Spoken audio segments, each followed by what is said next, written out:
गोपीनाथ तिवारी जी, जौनपुर से। जी सुधा का बोल रहे राधे राधे महाराज जी। परम आदरणीय गुरु जी, सादर चरण स्पर्श। गुरु जी, मानव ईश्वर अंश के बाद भक्ति के विपरीत माया से अधिक सम्मोहित क्यों होता है? खेल है प्रभु का, खेल है।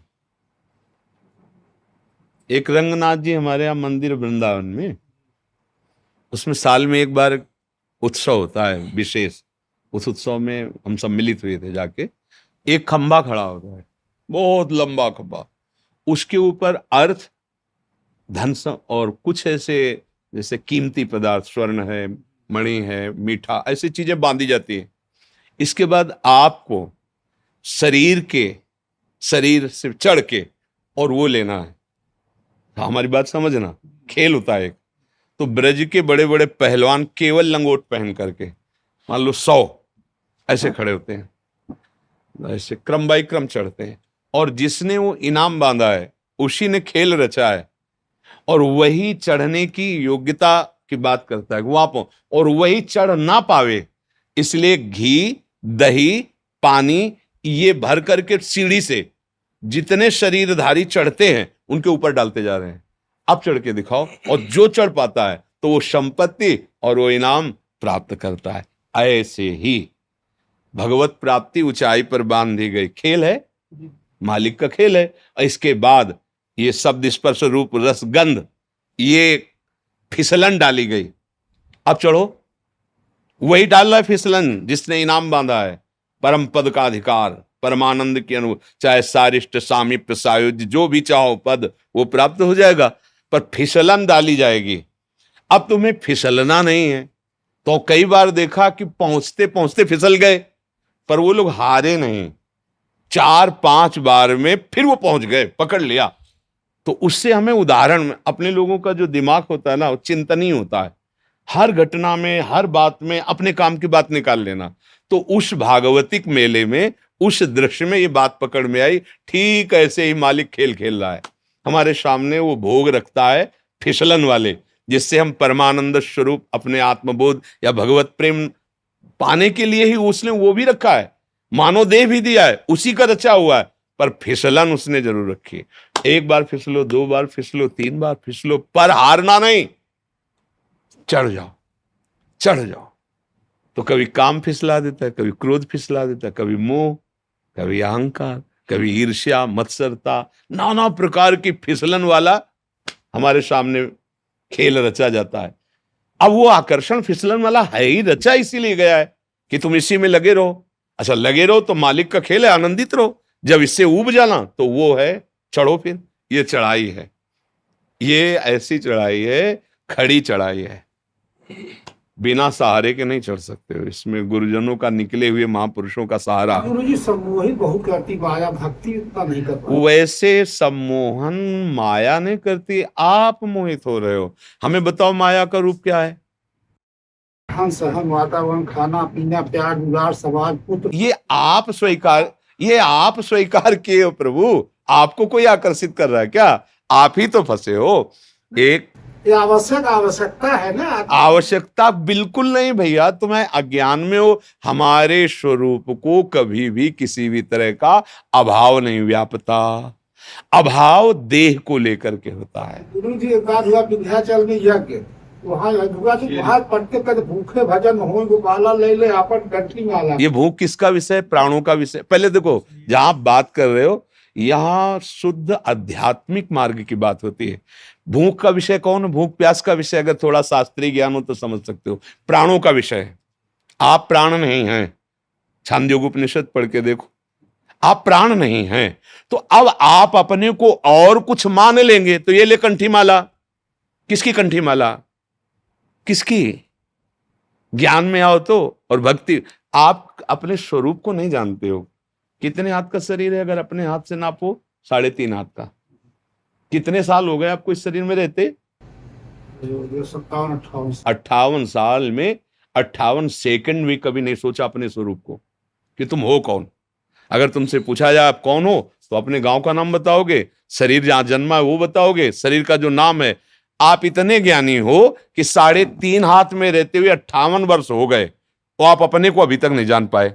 अब बोलो कैसे तुम जान पाओगे कि माया क्या है? सत्य देखो, ये अध्यात्म मार्ग है। यहाँ मतलब बिल्कुल लक्ष्य पे बात होती है। अब लक्ष्य नहीं समझते हो तो फिर हम चुप हो जाएंगे। हमारे पास व्यवहार वाली ज्यादा बातें हैं नहीं, क्योंकि बचपन से भगवान ने व्यवहार में रखा ही नहीं। अपने को आप नहीं जानते हो भाई, शरीर को मान लिया। अब शरीर में अभाव ही अभाव है, स्वरूप में कभी अभाव नहीं है, प्रभु में कभी अभाव नहीं है, देह में अभाव। हम जिसको प्रिय मानते हैं, जिसको सुख मानते हैं, हम स्वयं उसको पकड़ लेते हैं और लगता है मैं भी इसके बिना जी नहीं सकता। ये हमारी गलती है, कोई माया नहीं है। जो हमें प्रिय लगता है वो हमें नहीं लगता है, इंद्रियों को लगता है। बहुत बढ़िया सुगंध आई, किसने बताया? घ्राणेन्द्री ने। ये किसका विषय है? घ्राणेन्द्री का। बहुत बढ़िया खीर पुआ बने, किसका विषय है? रसेंद्री का। बहुत बढ़िया गायन, किसका विषय है? श्रवणेन्द्री का।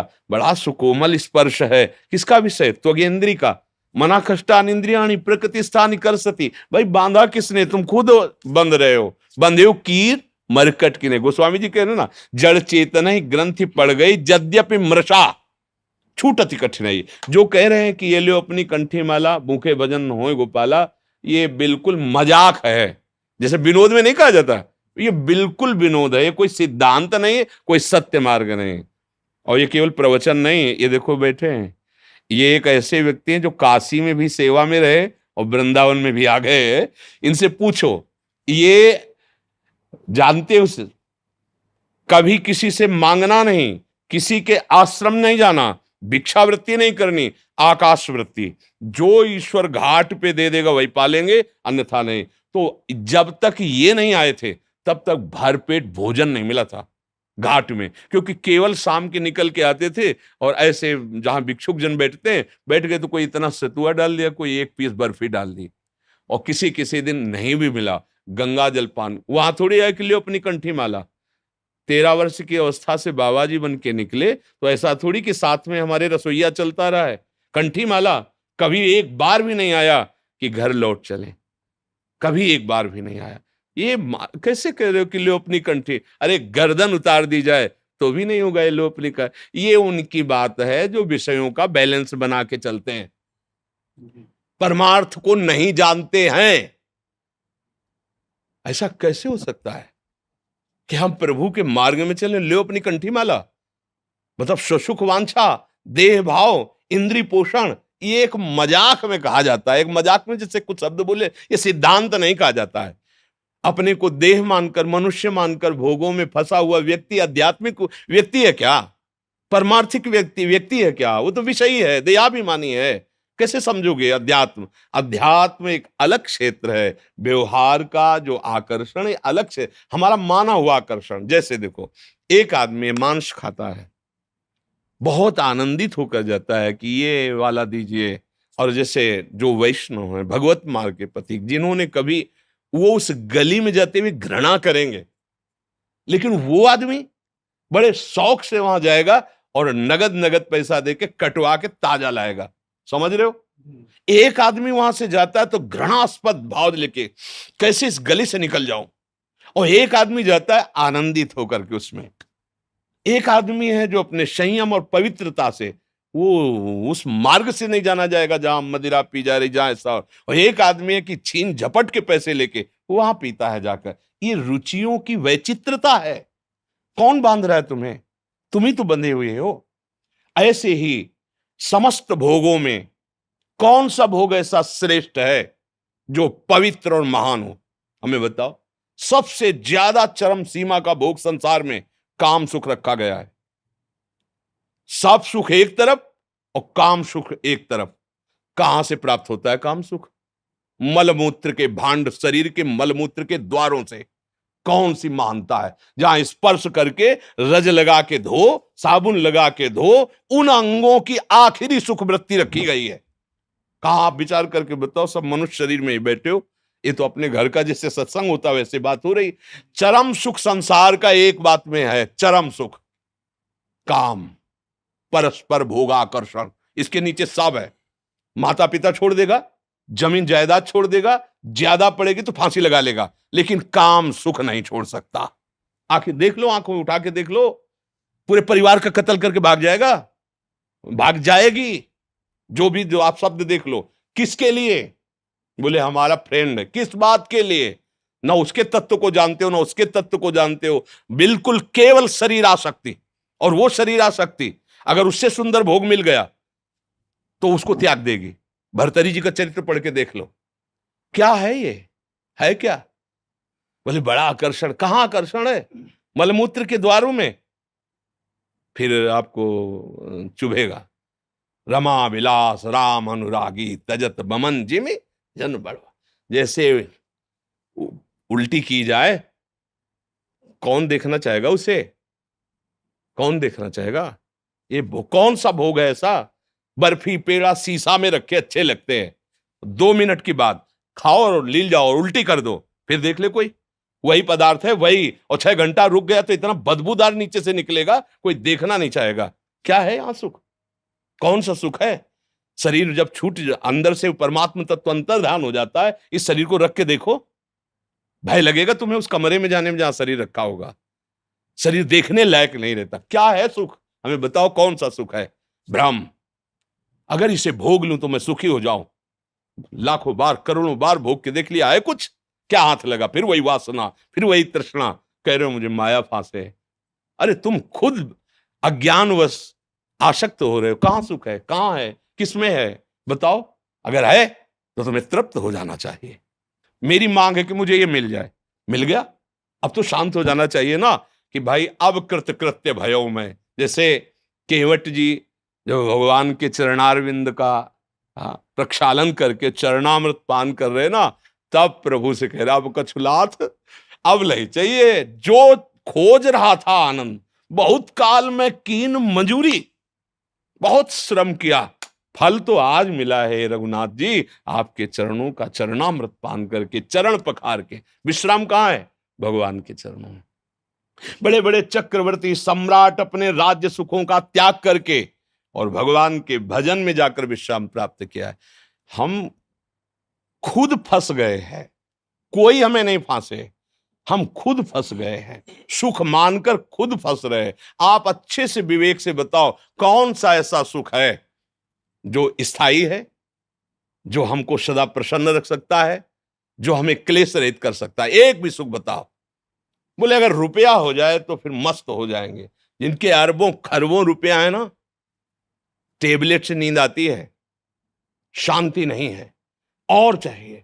क्योंकि अब इतनी पोजीशन बढ़ गई है, अगर इससे नीचे उतरे तो संसार क्या कहेगा? खुद फंस गया, कोई किसी को कुछ नहीं कहता, वो अपने आप में फंसा हुआ है। अब उसको चाहिए कि अमेरिका का जो सबसे बड़ा धनी है उसकी टक्कर हो, कि इंडिया में ऐसा, भारत में एक ऐसा धनी है जो विश्व लेवल का है। विश्व लेवल का जब बन जाएगा ना तो दिमाग खराब हो जाएगा उसका। अब ये स्थिति नीचे न गिरने पावे, कोई हमें परास्त न कर पाए। कहां शांति? सब जगह अशांति, भय। गोस्वामी जी का अनुभव, तब लगी कुशल न जीव कहूं, सपने हूं मन विश्राम, जब लगी भजत न राम कहूं, शोक धाम तज काम। हम खुद फंसे भैया, हमें कोई नहीं फंसाए। कोई अगर हमें फंसा सकता है तो हम खुद फंसे, हम ही फंसाने वाले, हम ही मुक्त होने वाले हैं। बंदे कीर वो पकड़े कि अगर छोड़ दिया तो मर जाऊंगा, अगर छोड़ दे तो मुक्त हो जाए।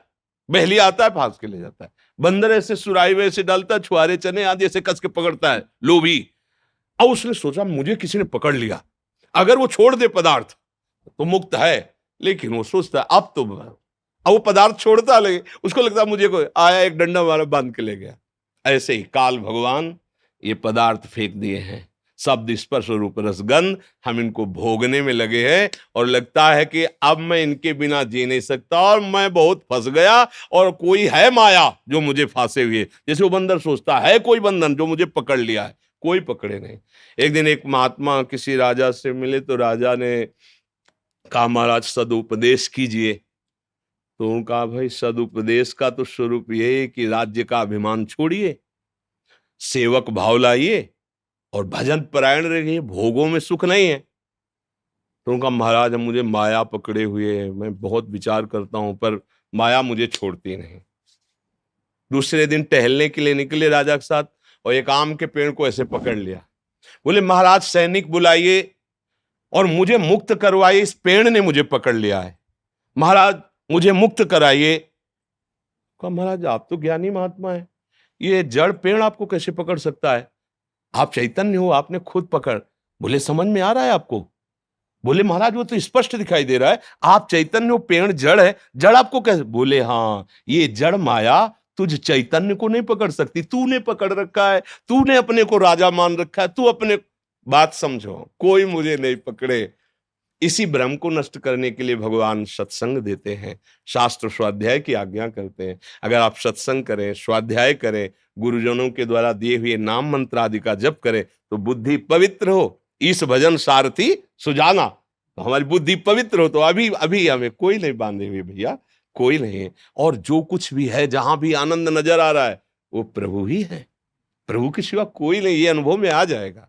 अब देखो हमारे पास परमार्थ और अध्यात्म के सिवा कुछ बात हमारे पास नहीं।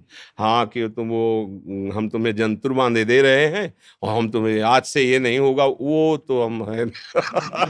राम कृष्ण हरि राधा राधा राधा, बस ये है।